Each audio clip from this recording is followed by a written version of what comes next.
For the past few weeks, I'd noticed a shift in her. She was acting differently. There was an energy to her that felt off. Something wasn't right, and every fiber of my being told me that something was wrong. After years of sitting in courtrooms, facing every kind of lawyer and client, I'd sharpened my instincts. I could sense when someone was lying, see the flicker of guilt in their eyes before they even opened their mouth. And right now, every instinct I had was screaming at me that my wife, the woman I had spent years building my career and fortune with, was hiding something from me. I turned away from the window, pulling up our shared accounts on the computer. The numbers blinked back at me, cold and unforgiving. I studied them carefully. At first, it was small discrepancies, just a few $100s here and there, but over time, they began to grow. Like a cancer, the inconsistencies spread, eating away at the foundation of our financial stability. I clenched my jaw. I'd spent my life getting ahead of everyone else, anticipating their moves before they made them. I wasn't going to let this, whatever this was, blindside me. I grabbed my phone and scrolled through my contacts, pausing when I found the one number I needed. Sarah Mackenzie. She wasn't just any private investigator, she had a background that made her different, former FBI, turned PI. If anyone could get to the bottom of this, it was Sarah. Sarah, I said when she answered, keeping my voice low and controlled. I've got a job for you. It's personal. Sensitive. There was a brief pause on the other end. I'm listening, Mr. Ford. It's my wife, I continued, my gaze flickering back to the window. Vanessa was gone now, her phone pressed to her ear, her face tight with worry. I need you to follow her. Discreetly. I want to know where she goes, who she meets, what she does when she thinks no one is watching. Understood. Any particular suspicions I should be aware of? I glanced out the window again, the empty garden now seeming even more desolate. Just, get me the truth, Sarah. Whatever it is. I hung up, a cold resolve settling deep in my chest. My whole life had been about building something, about creating something that could never be taken from me. If Vanessa was betraying me, if she was playing me for a fool, there would be consequences. Big ones. Days passed, each one dragging the tension between Vanessa and me further into uncomfortable territory. She'd come home late more often, the scent of unfamiliar cologne hanging in the air like a silent accusation. Her excuses became thinner, more strained. And me? I played my part. The busy, distracted husband, buried in work while my mind churned with questions, each one darker than the last. Then the first report from Sarah came through, landing softly in my inbox. My eyes devoured the details, meetings at upscale restaurants, afternoons spent at boutique hotels, a name appearing more than once, Julian Thorne. I didn't need to look him up. I knew exactly who he was. Young, ambitious, a rising star in the world of architecture. The kind of man who'd catch the eye of someone like Vanessa, always looking for the next adventure, the next thrill. I couldn't help but curl my lip in disgust. How cliché. But as I dug deeper, the real horror began to unfold. Sarah's investigation had uncovered financial irregularities that went beyond what I'd expected. Shell companies, massive debts, and an entire network of money flowing like water through hidden channels. The pieces didn't just add up, they fell into place like a trap I couldn't avoid. I dug even deeper. My legal background, honed over years of facing the toughest cases, kicked in. The more I uncovered, the colder my blood became. The debts weren't just large, they were catastrophic, and they all pointed back to one source, Julian Thorne's gambling addiction. That was the moment it all made sense. Vanessa wasn't just cheating on me. She was funneling our money, my money, to cover her lover's gambling losses. It was a betrayal that was personal and financial, all wrapped into one ugly package. My stomach twisted as I processed everything I had learned. But there was no turning back now. I sat back in my chair, feeling the weight of what I'd uncovered. Revenge. That's what I was thinking about now. I ran through the possibilities, each one more devastating than the last. I wasn't going to let her get away with this.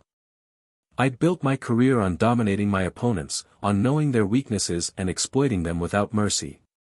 Now it was time to use that same ruthlessness on my wife. I called Sarah again, my voice hard and controlled. I need everything, I said. Every meeting, every transaction. I want it all. Irrefutable proof. You've got it, Mr. Ford, she replied, her voice steady. But once we have all this, there's no going back. You sure you want that? I almost laughed. Going back, Sarah? We're just getting started. Get me what I need. Leave the rest to me. I hung up, a cold smile spreading across my face.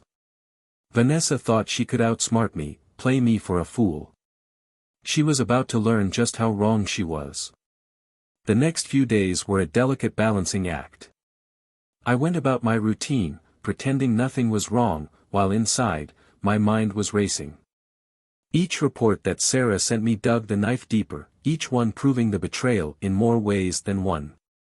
Finally, I had it all, the complete picture, laid out in cold, hard facts. It was time for the confrontation. I found Vanessa in our bedroom, packing a suitcase. Another business trip, no doubt. She looked up when I entered, her smile faltering when she saw the look on my face. Adrian, she said, trying to sound casual. Is everything okay? I let the silence hang in the air. Her nerves were getting the best of her, and I relished it. Finally, I spoke, my voice soft but laced with steel. Tell me, Vanessa. How long did you think you could keep this up? She blinked, a flash of confusion crossing her face. What are you talking about? She asked, feigning innocence. Adrian, what's going on? I pulled out my phone and began scrolling through the photos Sarah had sent me. With each swipe, Vanessa's face grew paler. I watched her and Julian, caught together in compromising positions, like an undeniable mark of betrayal. Bank statements, hotel receipts, and photos of their clandestine meetings. I wasn't surprised to see the name, Julian Thorne, repeatedly pop up. She flinched when I said it, as if hearing his name out loud somehow made her guilt more real. Quite the charmer, isn't he? I asked, my voice deliberately cold. Tell me, Vivian, was it worth it? Throwing away our marriage, our life together, for a man who can't even control his gambling habits. Her mouth opened and closed, struggling to find words. She didn't have the answer I wanted, and I wasn't going to make this easy for her. Did you really think I wouldn't notice the money disappearing? The shell companies? The mounting debt you've been racking up to cover his losses? I could see the panic building inside her. She opened her mouth, her voice small, almost pleading. Adrian, please. It's not what you think. Julian, he's just a business associate. The debts, it's an investment. I was trying to secure our future without burdening you. I scoffed, my laugh bitter, dripping with disbelief. An investment? Is that what we're calling it now? Tell me, Vivian, do all of your business associates fuck you in 5-star hotels? The words cut deep, and I saw her face crumble. Tears started to fall, and I could almost taste the defeat in her eyes. You don't understand, she whispered through sobs, her voice breaking. You were never there. Always working, always focused on your career. I was lonely, Adrian. I needed something. Something I couldn't get from you. I could feel my anger rising, but I kept my voice calm, steady. So, you decided to whore yourself out to a degenerate gambler and bankrupt us in the process? Stellar decision-making. Her anger flared up then, pushing the tears aside. You have no right to judge me, she snapped. You've been emotionally absent for years. Did you ever stop to think about my needs? My dreams? I stepped closer to her, my voice low, filled with contempt. Your needs. Your dreams. I gave you everything, Vivian. A life most people can only dream of. And this is how you repay me. The argument escalated, words flying between us like knives, each more cutting than the last. But even as she railed against me, I saw the truth in her eyes. Fear. She knew she had been caught. Her carefully crafted house of lies was crumbling, piece by piece, and she couldn't stop it. When the shouting subsided, when the silence between us grew too heavy to ignore, I straightened my tie. My composure was in sharp contrast to the tear-stained, panicked face staring back at me. This conversation isn't over, I said coldly, my tone leaving no room for argument. But I've got a meeting to attend. We'll finish this later. As I turned to leave the room, I heard her sobs behind me, muffled through the walls. I didn't feel pity. I didn't feel remorse.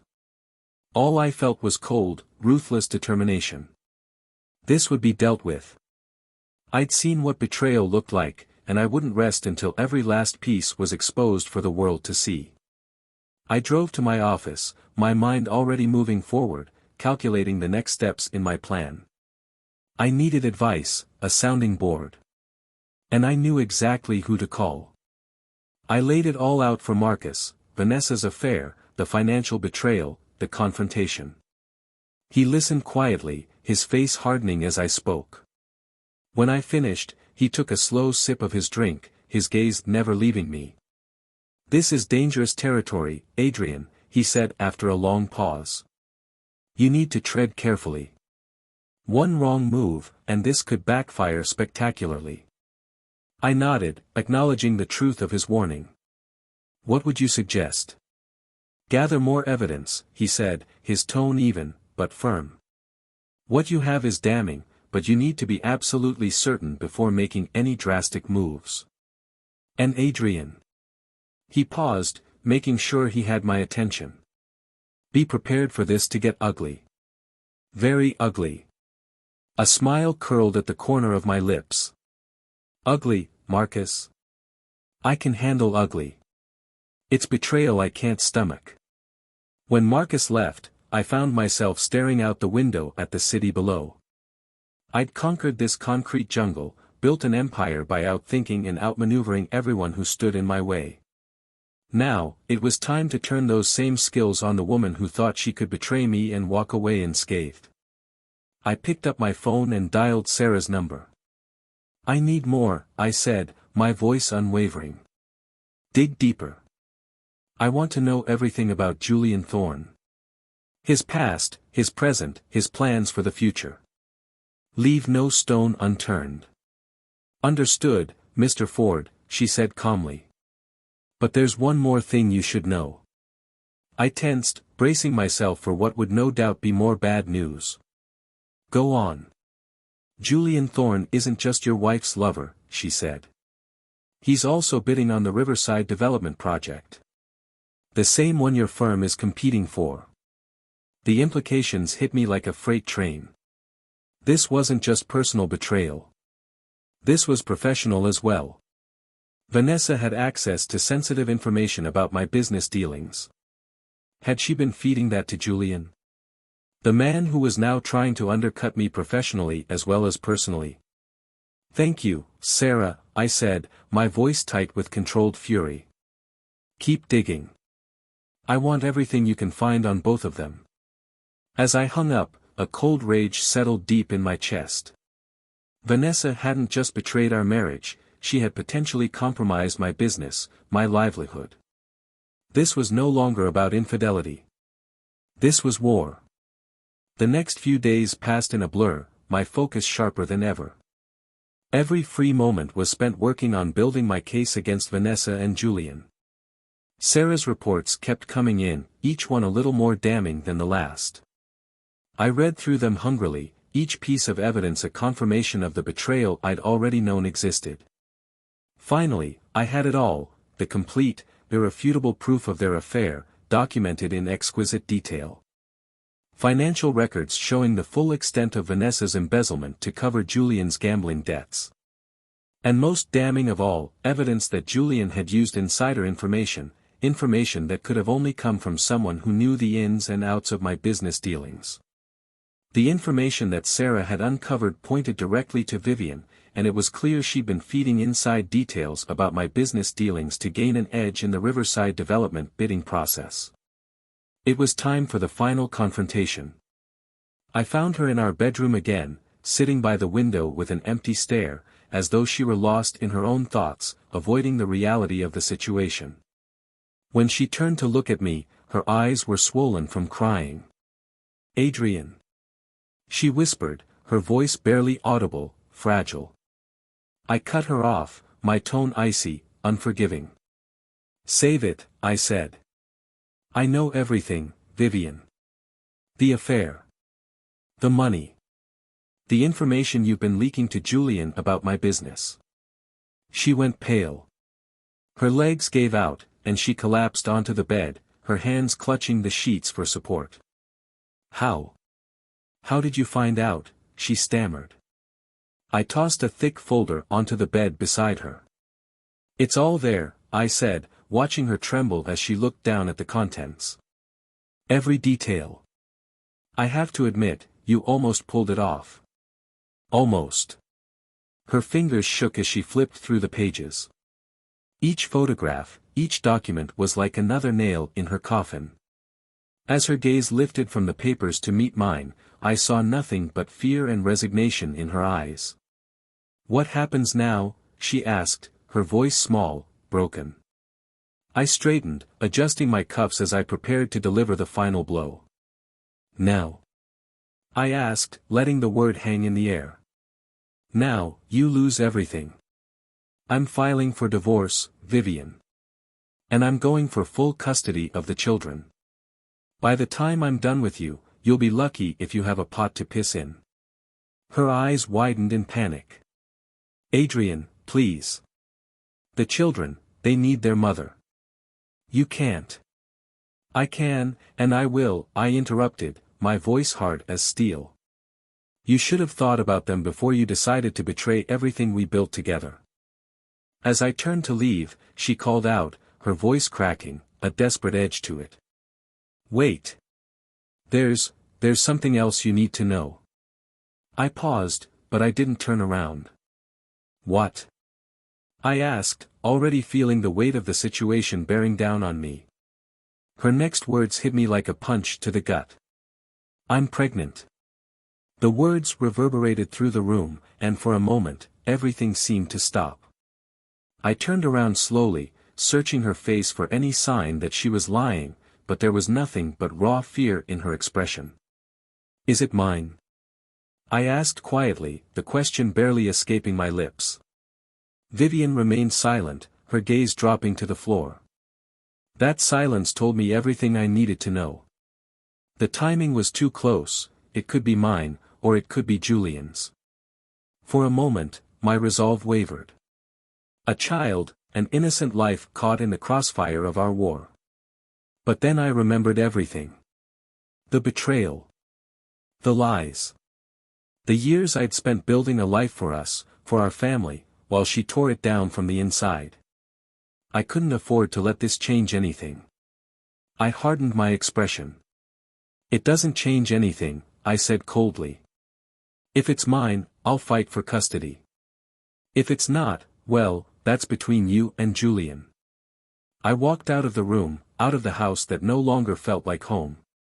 It was the house of a lie, and it had been for far too long. A strange sense of calm washed over me. The battle lines were drawn. Vivian had made her choice, and now she would face the consequences. I climbed into my car, my mind already racing with the next steps. Lawyers to contact, evidence to compile, strategies to formulate. I had to be careful, precise. But one thing was certain, would not rest until Vivian and Julian paid for their betrayal, every last bit of it. As I drove away, I let myself smile. They had no idea what was coming for them, but they were about to find out just how ruthless I could be when pushed too far. At my office, I sat at my desk, fingers steepled under my chin, my mind already at work. The pieces were in place, and now it was time to watch them all fall apart. With a few keystrokes, I froze every account Vivian had access to, joint savings, credit cards, even the petty cash fund she used for household expenses. Let her feel the sting of financial impotence, the same way I'd felt the blade of her betrayal. Mr. Blackwood? My assistant's voice crackled over the intercom. The first call has been made. Ms. Rothschild's office is on line 1. I picked up the phone, schooling my voice to sound concerned. Amelia, thank you for getting back to me so quickly. Amelia Rothschild, one of Vivian's most high-profile interior design clients. A socialite with more gossip than sense, and a direct line to every society column in the city. Adrian, darling, what's this I hear about Vivian? Surely it can't be true.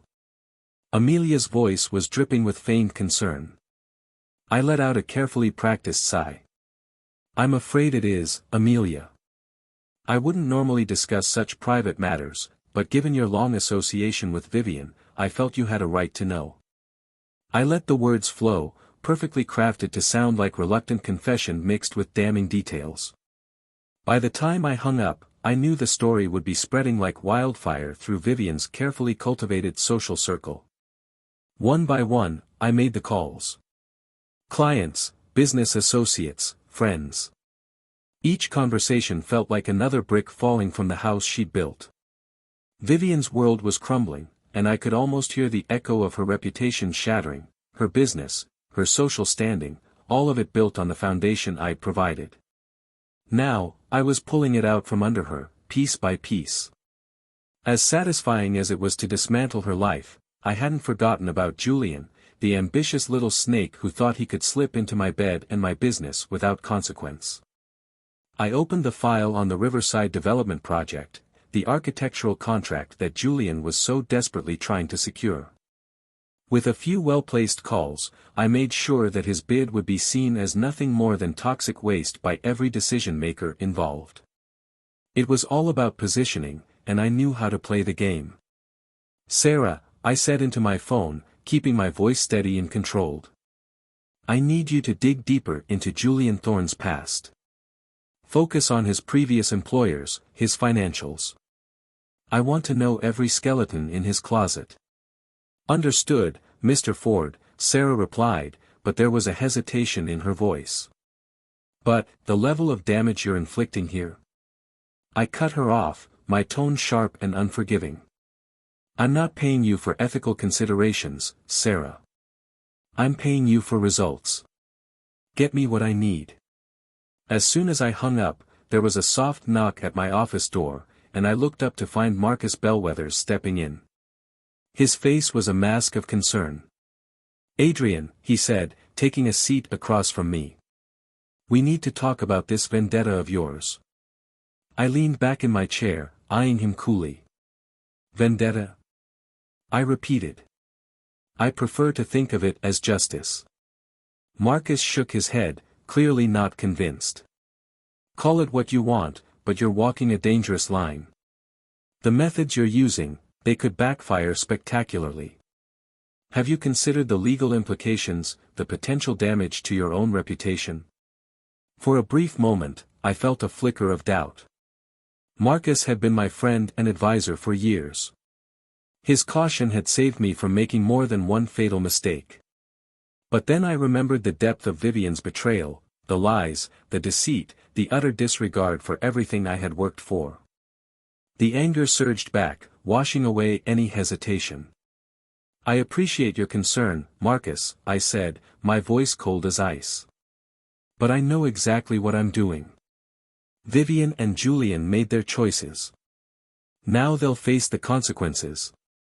Marcus opened his mouth to argue, but before he could, my phone buzzed with an incoming message. I read it, and a predatory grin spread across my face.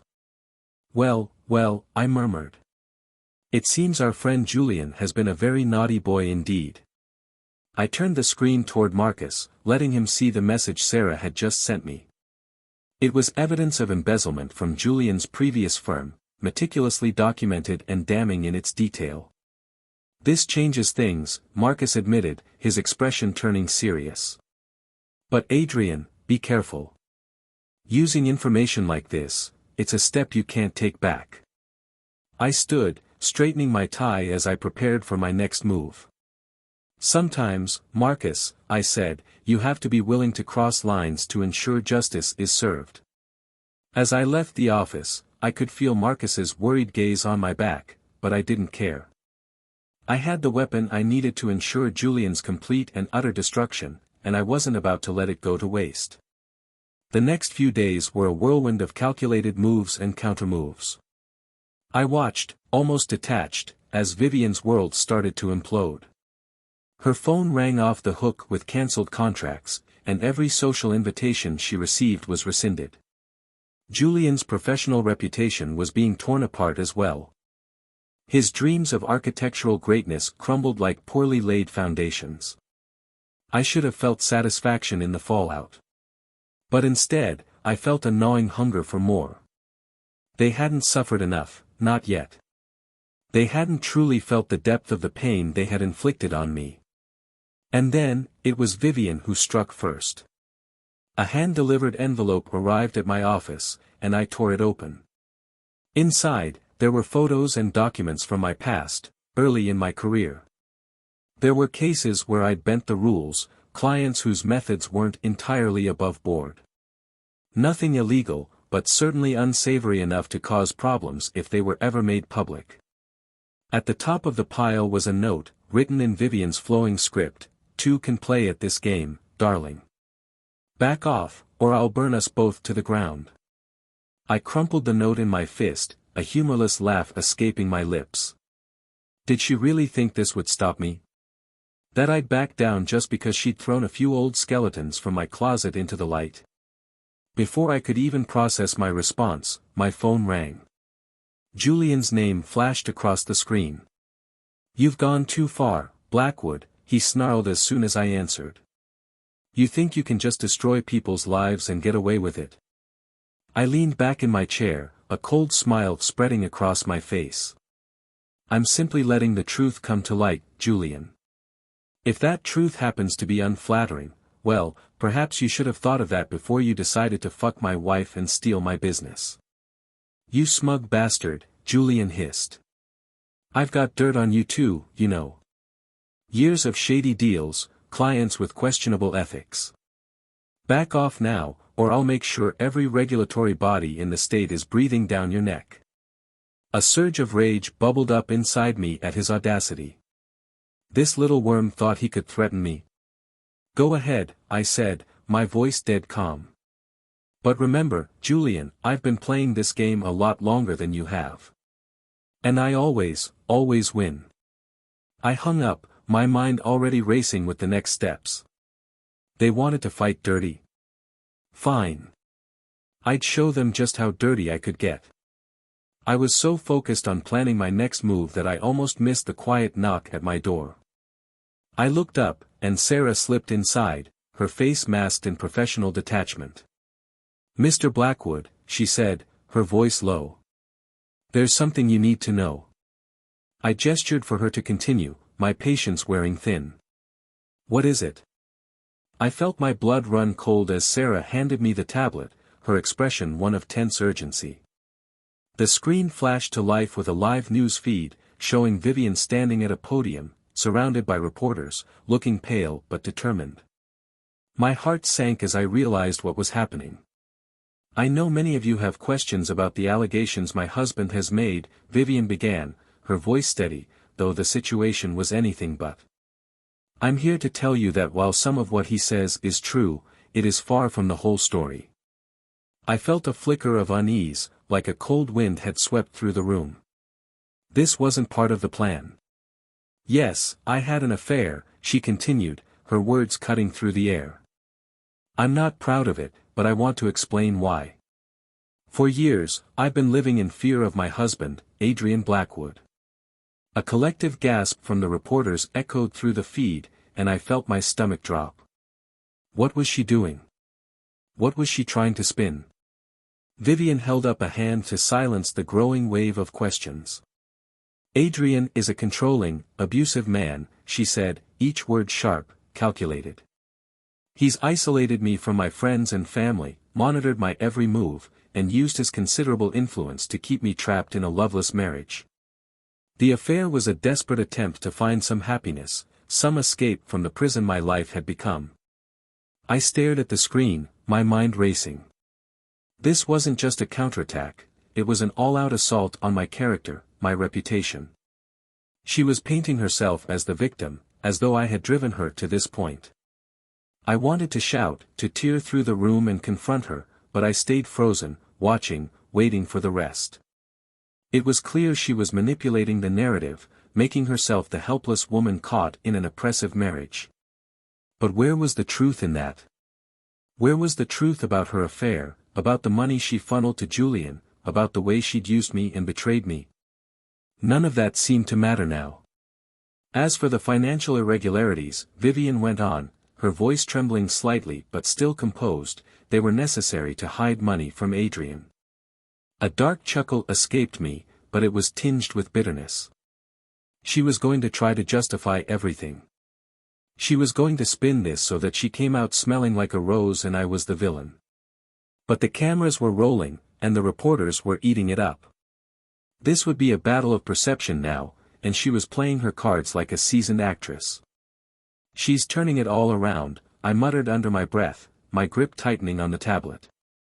She's trying to make me the villain in this story. Sarah stood beside me, watching the screen.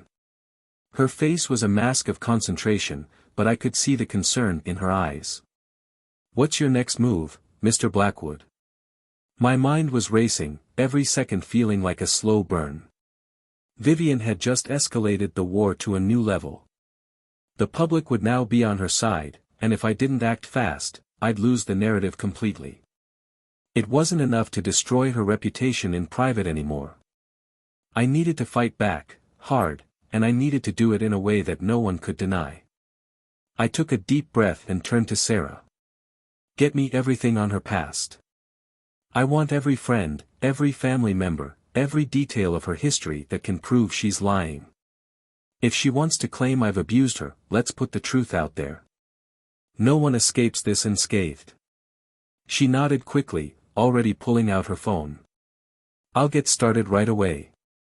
Before Sarah left, I stopped her. "One more thing," I said. "Get me her lawyer's name. I'm going to make sure this goes all the way to the courtroom.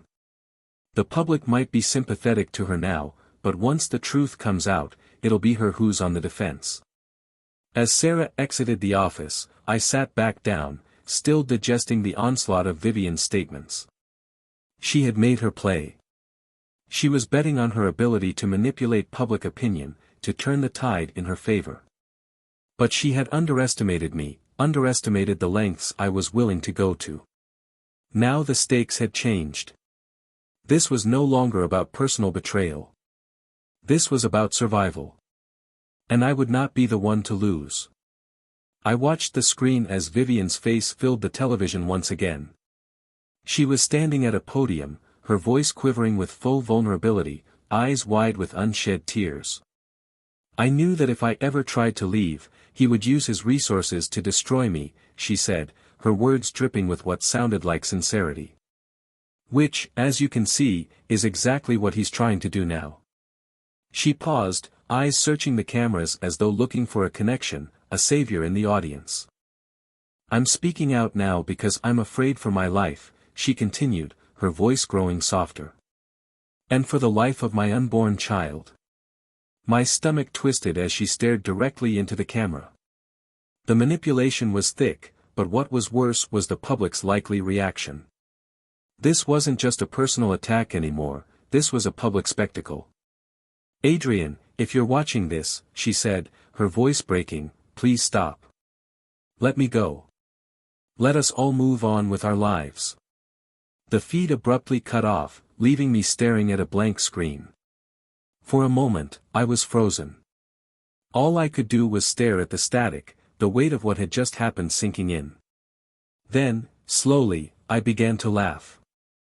It was a harsh, bitter sound that filled the room, the kind of laugh that echoes through the hollow of a person's soul.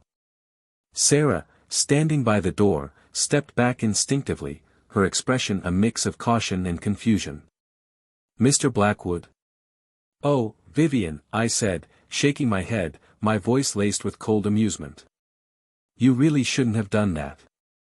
I turned toward Sarah, my eyes now glinting with a dangerous light, a calculation flickering in my mind.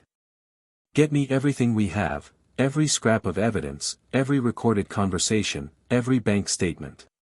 It's time to take off the gloves." She nodded quickly, understanding the gravity in my tone, and left with urgency. I picked up my phone and made a quick call. The war had escalated beyond my wildest expectations, but I wasn't done yet. Vivian thought she could paint me as the villain. Fine. I'd show her just how villainous I could be. Let the world think what it wanted. In the end, only one thing mattered: winning. And I had no intention of losing this fight. I stood at the window of my office, looking out over the city below. The city I'd conquered, built, and shaped with my bare hands. Now, every piece of my plan was falling into place. The manipulation, the strategy, everything was calculated. And nothing was going to stop me from watching them fall. My phone buzzed, a message from an unknown number. I opened it, my eyes narrowing as I read. The message was short but impactful, an anonymous tip to the authorities about Julian's embezzlement. Perfect timing. I didn't have to wait long for the fallout. Within hours, news broke of Julian Thorne's arrest. The footage of him being led away in handcuffs, his once charming face now a mask of desperation, was almost poetic in its justice. I watched the news with a sense of grim satisfaction. Sarah's voice crackled over the intercom. "Mr. Blackwood, you might want to turn on the news." I flicked on the television, and once again, Vivian's face filled the screen. This time, she looked haggard, her once perfectly curated persona of a polished society wife crumbling before the cameras. I don't know what to say," she stammered, her hands shaking, as reporters shouted questions at her. "Julian. I had no idea about his illegal activities. I'm as shocked as anyone." I chuckled darkly. "Oh, Vivian, always the victim, never the perpetrator." Her act, though convincing at first, was wearing thin. The cracks were becoming more visible with each passing second. I could almost feel the disintegration of her empire as her words fell apart. The next few days were filled with more media frenzy. Vivian's client list, once a who's who of high society, was dwindling fast. The friends who had once flattered her were now distancing themselves. The social circle that had once idolized her was now treating her like a pariah. But I wasn't done. Not by a long shot. The divorce proceedings had become a public circus. Every day brought new allegations, counterclaims, and accusations. Each one was a chance for me to outmaneuver her. I relished every moment of it, using my legal expertise to systematically tear down her defenses. "Your Honor," I said, standing before the judge, my voice steady and authoritative, "Mrs. Blackwood's affair, her financial mismanagement, and her association with a known criminal make her unfit to be the primary caregiver for our children." The evidence was airtight. Bank statements, phone records, even footage from our home security system showing Vivian sneaking out for her clandestine rendezvous. It was all there. Vivian's lawyer, a sharp-tongued woman named Elena Vasquez, fought back fiercely. "Mr. Blackwood is hardly a paragon of virtue himself," she argued. "His ruthless business practices and emotional neglect drove my client to seek comfort elsewhere." I had anticipated this line of attack. I knew exactly how she'd try to paint me. And I was ready. I produced character witnesses, colleagues, friends, even our children's teachers, all testifying to my dedication as a father and my sterling reputation in the community. The judge's decision, when it came, was like music to my ears.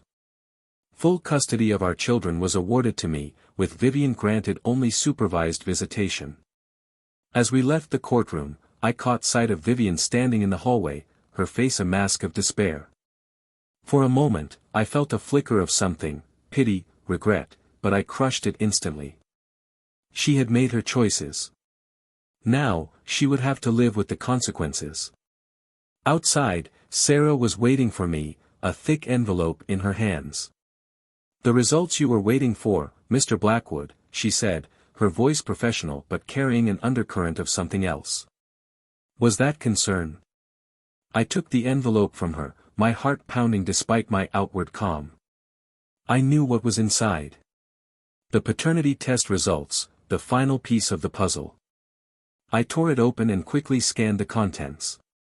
And there it was, in black and white, the child Vivian is carrying is yours. For a moment, I couldn't breathe. The implications of this revelation hit me like a physical blow. This changed everything. Or did it? I looked up, catching Sarah watching me with an unreadable expression. "Sir," she prompted gently, her tone carefully neutral. "What do you want to do?" The question hung in the air, heavy with significance. What did I want to do? The words echoed in my mind as I stared at the paternity test results, the truth staring back at me in black and white. This child, innocent and unborn, was now irrevocably part of the mess I had created in my quest for vengeance. I had always been so focused on the destruction of those who betrayed me that I hadn't truly thought about the collateral damage, the innocent life caught in the crossfire. I folded the paper carefully, tucking it into my jacket pocket. "For now, we wait," I said, my voice betraying none of the turmoil I felt inside. "This information is a weapon, Sarah. We'll use it when the time is right." As the weeks passed, I threw myself into work, into being a father to my existing children. Anything to distract from the nagging voice in the back of my mind. The voice that whispered about responsibility, about the life I had helped create, and the inevitable complications that came with it. It was Sarah who finally forced me to confront the issue head-on. She burst into my office one afternoon, her usual composure shattered, her eyes wide with urgency. "Adrian," she said, dispensing with formalities.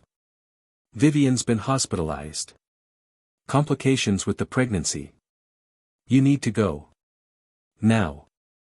I stared at her for a moment, momentarily frozen. My first instinct was to ask, why should I care?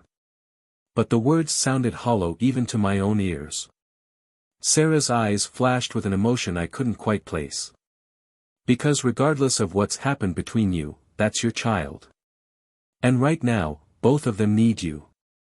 Her words hit me like a bucket of ice water. She was right, damn her. Whatever Vivian had done, the child was innocent. My child. With a sense of dread settling in my chest, I found myself in the hospital waiting room. The sterile, antiseptic smell burned my nostrils. Vivian's doctor approached, his face grim, and I stood up, steeling myself for what was to come. "Mr. Blackwood," he said, his voice low. "Your wife and child are stable for now, but there are risks. She's asking for you." I nodded, trying to steady my breathing, and followed him down the corridor. When I entered Vivian's room, she looked up at me, her face pale and fragile, a far cry from the vibrant woman I had married. Her eyes filled with tears as she saw me, and she whispered my name, her voice barely audible. "Adrian," she said again, her voice cracking. "I'm so sorry for everything." I stood there, conflicted.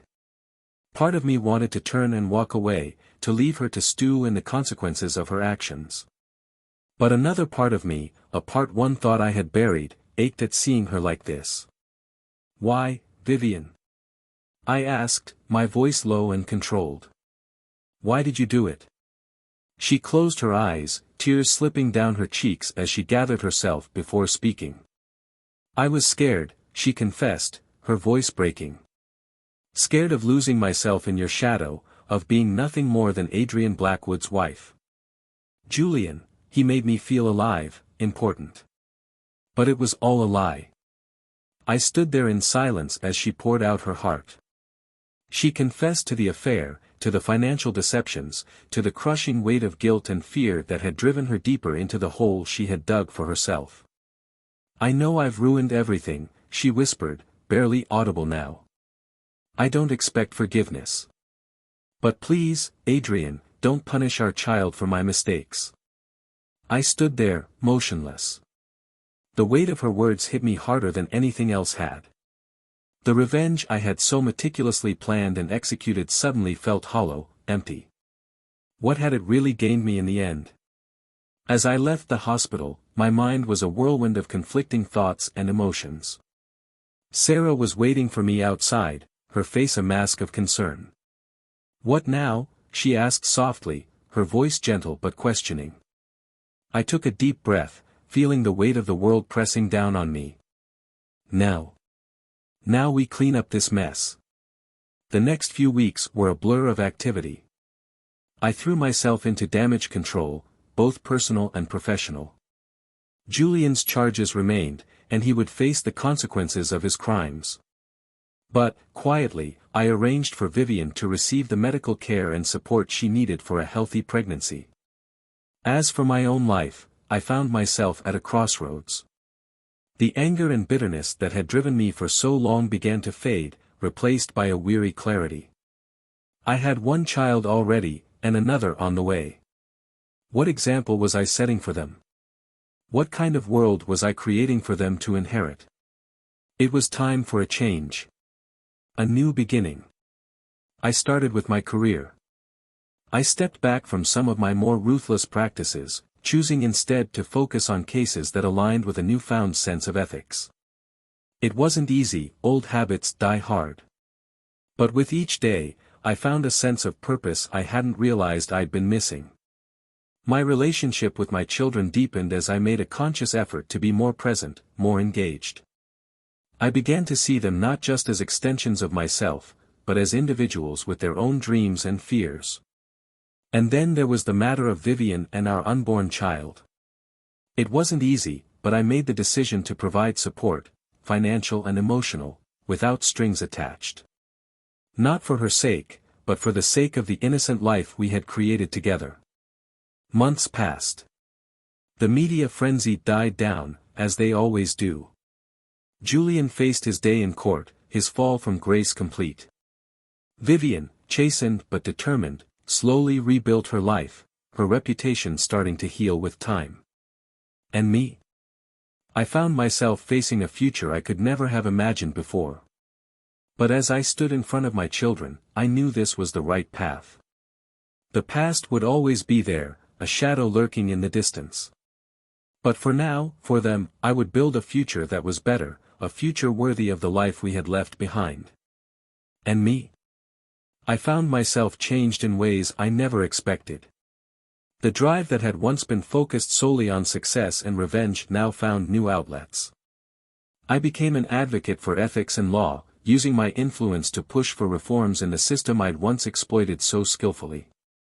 I began to speak out publicly on issues that mattered, leveraging my experience in both business and personal battles to highlight the need for change.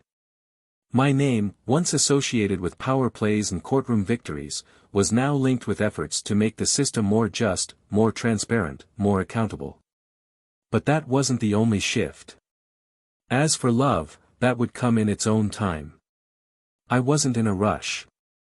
After everything that had happened, the deep betrayal, the heartache, I knew it would take time to heal, if it ever truly healed at all. For now, I was content to focus on being the best father I could be to all my children. The weight of responsibility, of raising them right, took precedence. Every decision I made now had their future at its core. The day my youngest was born, I stood in the hospital room, holding the tiny bundle in my arms. The room was quiet, save for the soft beeping of the monitors and the gentle sounds of her breathing. Looking down at that innocent face, I felt a surge of emotion so powerful it nearly brought me to my knees. Everything I had done, all the pain, the anger, the mistakes, it all seemed insignificant in that moment. There, in my arms, was something pure, something that needed me to be better. "Welcome to the world, little one," I whispered, my voice rough with emotion. It's not perfect, but I promise you this. I'll spend the rest of my life trying to make it better. For you, for your siblings, for all of us. As I gazed out the window at the city skyline, I felt a sense of peace I hadn't known in years. The past couldn't be changed, but the future. The future was wide open, and for the first time in a long time, I looked forward to it with hope instead of anger. The war was over. It was time to build something new from the ashes of the old, and I was ready for the challenge. But life, as it tends to do, threw one more curveball my way. Months after the birth of my daughter, I received a call from an old contact, someone I hadn't heard from in years. It was a name that stirred up old memories, memories I had carefully buried. Marcus. Adrian, he said, his voice tight with urgency. We need to talk. There are things you need to know. The call was brief, but the words were enough to send a ripple of unease through me. The past had a way of catching up, no matter how far you tried to run. I met Marcus at a small, nondescript cafe on the outskirts of the city, the kind of place where no one would expect to see high-profile individuals. He looked older, worn by the weight of the years, but his eyes were still sharp, too sharp for comfort. Talk to me, I said, my voice steady but with an edge of impatience. Marcus didn't waste time with pleasantries. There's something going on, Adrian, he said, leaning in closer. Something bigger than you or me, and it's coming for us. I felt a cold knot form in my stomach. What do you mean? I can't explain everything now, Marcus continued, glancing around nervously. But what I can tell you is that there are people who haven't forgotten what you did. And they're not done with you yet. My mind raced. Who was he talking about? The enemies from the past? Or was it something new, something even more dangerous? What's this about? I pressed, my voice low. Who's behind it? Marcus hesitated, then sighed deeply, as though weighing the consequences of what he was about to say. It's bigger than any of us, Adrian. There's a network, connections from your past that go deeper than you realize. People who've been waiting for the right time to strike. I leaned back in my chair, the weight of his words sinking in. After everything I had been through, Vivian, Julian, the betrayals, the victories, the losses, I thought I was finally free of it all. But it seemed the past wasn't done with me yet. Who are they? I asked again, my voice growing firmer. Marcus looked around once more, then leaned in even closer. It's not just about you anymore. There are people, powerful people, who want what you've built. And they're willing to do whatever it takes to get it. The room felt colder all of a sudden. I thought about my children, the life I had worked so hard to create. Was this the price of success? Was peace just another illusion? You need to be careful, Marcus added, his tone now filled with an almost palpable sense of urgency. The stakes are higher than ever. As he stood to leave, he handed me a small envelope. This is the start of something. Don't ignore it. Whatever you do, don't ignore it. I watched him walk away, a sense of dread beginning to settle in my chest. I had thought I was done with this life. I had thought I could rebuild, that the past had been closed off, but now it seemed like it was knocking at my door once more. And this time, I didn't know if I was prepared for what lay ahead. I stared at the envelope Marcus had left behind, my mind already racing through possibilities. What did he mean by, the start of something? Who were these powerful people who wanted to take what I had built? I thought about the life I had created, my children, my career, the fragile peace I had fought so hard to achieve. It felt like everything was teetering on the edge of collapse. The weight of the situation hung heavy on me, but I knew I had to face it head-on. There was no running anymore. I had learned that much. So, I opened the envelope, unfolding the contents carefully. Inside was a single sheet of paper with a name written on it, Victor Hawk. Beneath the name, there was a simple message. You don't know how deep the roots go, Adrian. But you will. I ran my fingers over the paper, feeling the weight of it. Victor Hawk. The name meant nothing to me, but there was something in the way the note was written, cold, calculated, as though it was meant to shake me to my core. And it did. I set the paper down, my mind already moving into high gear. Who was Victor Hawk? Why had he been sent to me? More importantly, who was behind him? I needed answers, and I needed them fast. I couldn't afford to let this fester. Not when so much was on the line. The next day, I started my investigation into Victor Hawk. I called in every favor I could, contacting old sources, security teams, anyone who could give me a lead. It didn't take long before I had the first piece of the puzzle. Victor Hawk was a name known only in the shadows, an influential figure who operated behind the scenes, controlling resources, orchestrating deals, and pulling strings with a level of anonymity that made him nearly impossible to track. He had no public record, no social media footprint, no company ties, just whispers in the dark corners of the business world. But someone had to know him. And that's when I thought of Marcus. I had to go back to him. There was no other choice. When I found Marcus, he was sitting in a dimly lit bar, nursing a drink like it was the only thing keeping him upright. I slid into the seat across from him, not bothering with pleasantries. "What do you know about Victor Hawk?" I asked, my voice low and urgent. "And I need the truth, Marcus. No more half answers." His eyes flickered with something unreadable, but he didn't flinch. "I told you this was bigger than us," he said, his voice quiet. "Victor Hawk isn't just some businessman. He's been involved in things that, well, things that make your past look like child's play. Power, influence, corruption, it's all connected." I leaned in closer, my patience thinning. "What do you mean by connected? Who is he working with?" Marcus paused, clearly weighing his words. "You've crossed a lot of people in your rise to power, Adrian. But this goes deeper than anything you've encountered. Hawk has ties to organizations that are untouchable. And I don't just mean in the legal sense. These people have eyes everywhere. They've been watching you, waiting." "Waiting for what?"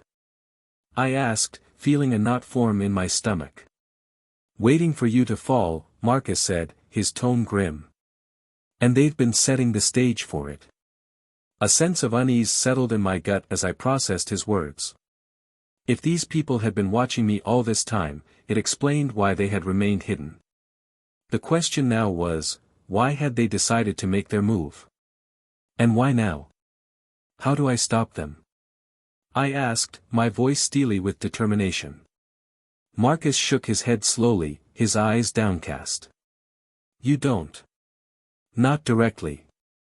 The people behind Hawk are too far-reaching, too entrenched. But you can find a way to turn the tables. You know how to play the game. Just remember, you're not playing against one opponent. You're facing an entire system." I stood up, the weight of his words pressing down on me. This was no longer just about revenge or power. This was survival. And I wasn't going to let them take everything I had built, not when I had just started to rebuild it. "Find me everything on Hawk," I said, my voice cold. "I don't care what it takes. I need every scrap of information. And when we find him, we end this. On our terms." Marcus looked at me for a long moment before nodding, his expression tight. "I'll dig into it. But you need to be prepared, Adrian. This won't be easy." "I've never backed down from a fight," I said, my voice unwavering. "Not once." The following weeks were a blur of covert meetings, late-night calls, and a growing sense of urgency. I couldn't shake the feeling that I was being watched. Every corner I turned, every lead I chased, felt like I was walking into a trap. But I had no choice. I had to keep pushing forward. For my children. For my future. Then, finally, a breakthrough came. Sarah, always reliable, handed me a dossier filled with documents, photographs, and encrypted messages detailing the connections between Hawk and several key figures in international business, law enforcement, and organized crime. The scope of it was staggering. These weren't just powerful people. They were untouchable, like ghosts in the system, pulling the strings without ever revealing their faces. I sat at my desk, the weight of the information in my hands heavier than any weapon. This was the fight of my life. But for the first time, I felt ready.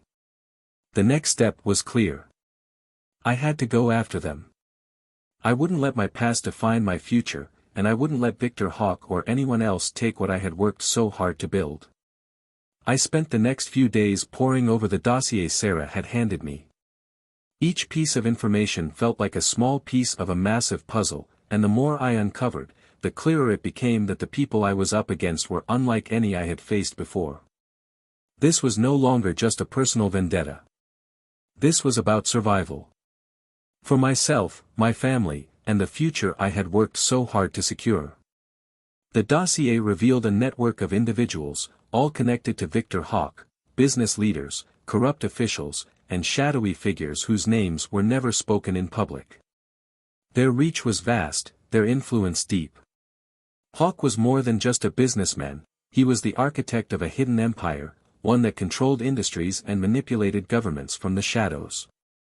His operations spanned continents, and the more I dug, the more I realized how precarious my position truly was. But I wasn't about to back down. Not now.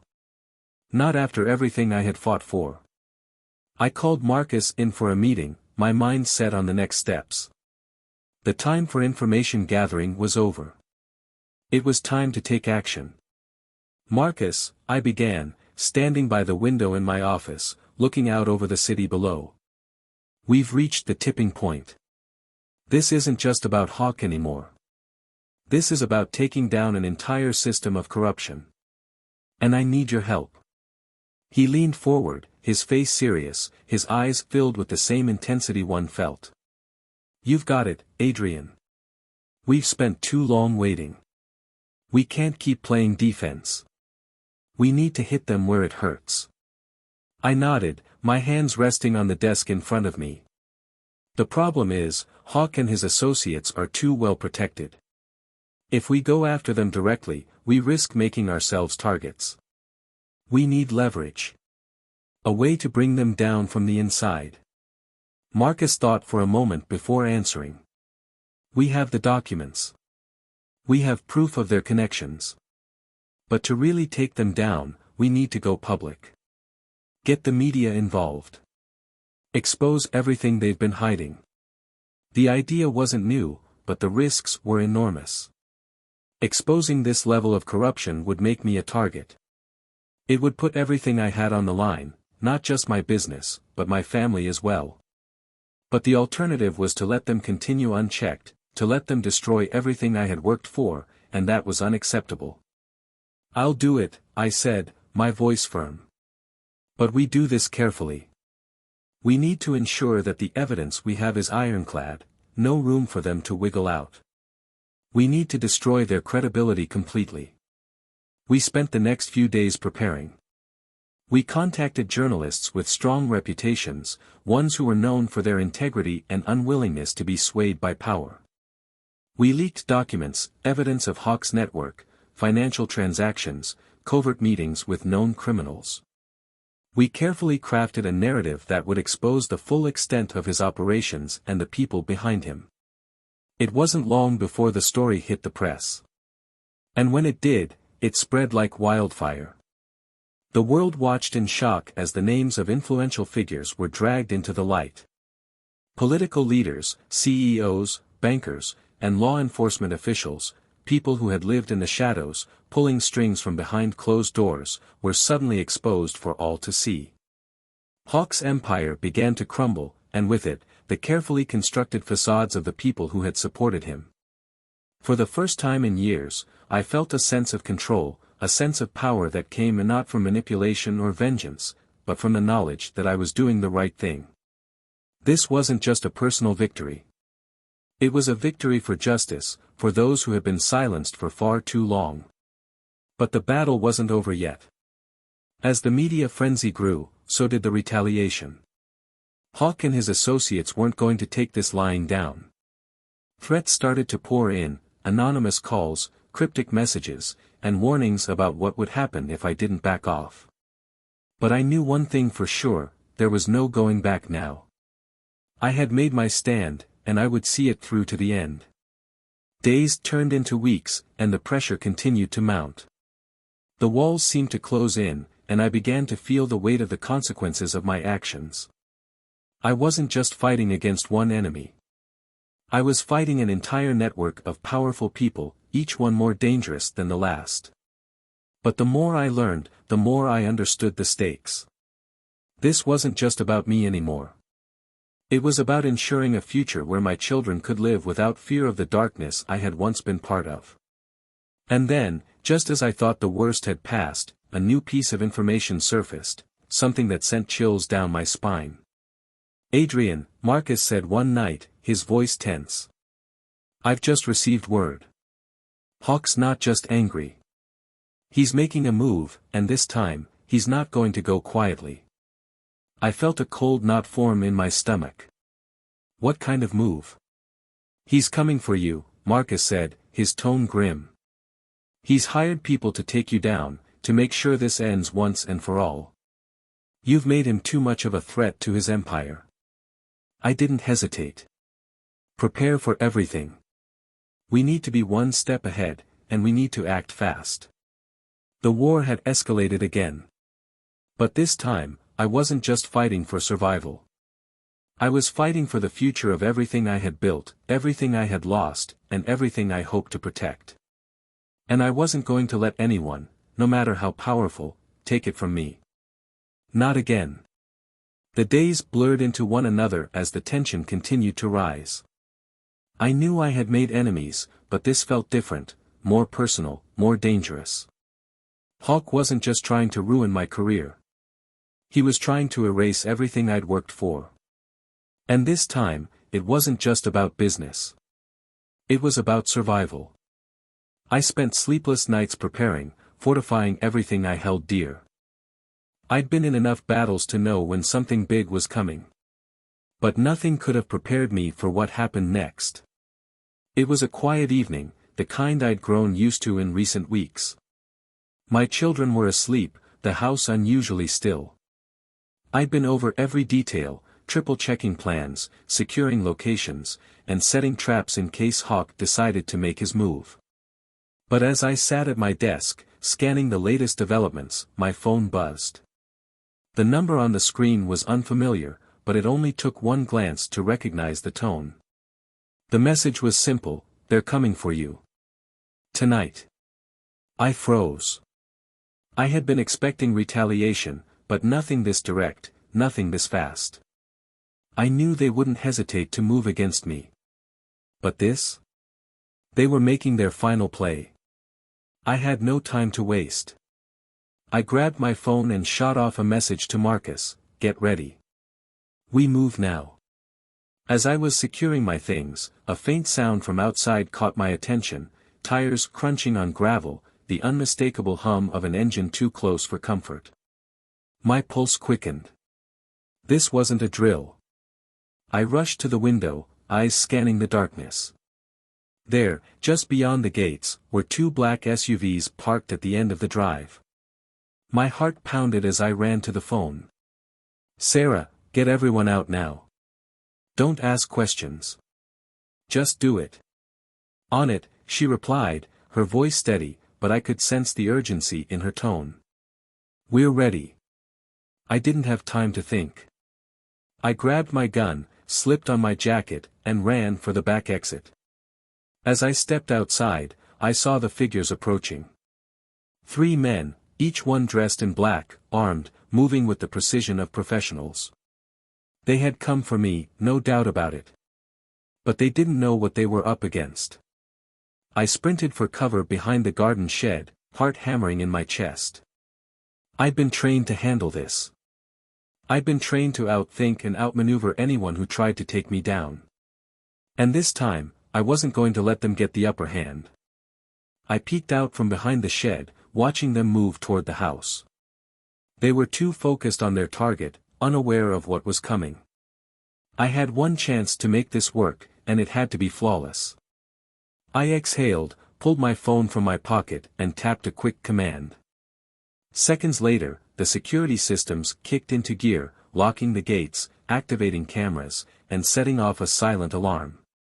The perimeter was now sealed. They were trapped. A moment later, I heard the first shout from one of the men, followed by a gunshot. They realized too late that they'd walked right into a trap. I had anticipated their every move, and now, they were the ones who were out of options. I moved swiftly, staying low, keeping out of sight. The element of surprise was mine. By the time I reached the back door of the house, the attackers had been neutralized, 2 of them unconscious, the third bleeding out, clutching his side where I'd taken him down. The rest of the team had already handled the situation. But as I approached the door, I felt a shift in the air, a tension I couldn't shake. Something wasn't right. I rushed inside, gun drawn, my eyes scanning every corner. The house was eerily quiet, too quiet. And then, I saw it. A shadow, just behind the curtains. Before I could react, a sharp pain exploded in my shoulder as a bullet tore through my flesh. I gritted my teeth, refusing to fall, as I spun around to face the attacker. There, standing in the doorway, was none other than Victor Hawk. His face was cold, composed, as though everything that had led up to this moment was just another part of his plan. "Did you really think you could play this game and win, Adrian?" he asked, his voice as smooth as silk, but with a deadly edge. Blood dripped down my arm, but I wasn't done. Not yet. I steadied myself, my vision narrowing. "You're a fool, Hawk," I said, my voice low and menacing. "You think you can intimidate me, you think you can silence me? I've already won.